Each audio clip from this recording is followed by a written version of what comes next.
हम देखो जानत मानते तो कुछ नहीं है, हमारे पास कोई चमत्कार नहीं है, और हम बालाजी से प्रार्थना करके इतना कह रहे हैं, तुम्हारे बच्चे की बुद्धि कमजोर है, मानसिक उन्नति भी होगी, बचपना इसका जाएगा, मंद बुद्धि है, अपनी आयु से 4 साल, इसे समझ या ध्यान नहीं रहता है। हम भभूति दे रहे, इसे लगभग 42% आराम 1 वर्ष के अंतर्गत सन्यासी बाबा की कृपा से होगा, ऐसा आशीर्वाद है।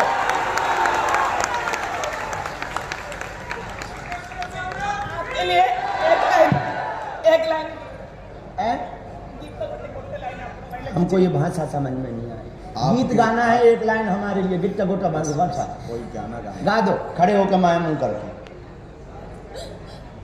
मेरी ओडिशा का भाग्य आज खुल जाएंगे, गुरुजी आएंगे, सारे शांतियों को साथ लाएंगे, गुरुजी आएंगे, बागेश्वर वाला जी को दर्शन कराएंगे, गुरुजी आएंगे, गुरुजी आएंगे तो ओडिशा सजाऊंगी, दीप जला के दिवाली हम मनाएंगे, सारी दुखियों की सारी दुख मिट जाएंगे, गुरुजी आएंगे।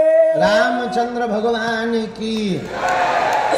उस बालक को भी भेज दो जो प्रसाद लेके आया दीक्षा। गुरुजी घूमेंगे तो पूरी घुमाऊंगी, महाप्रसाद पूरी को गुरुजी को खिलाऊंगी, टंका तोरणी में गुरुजी को पिलाऊंगी, गुरुजी सुनेंगे तो राम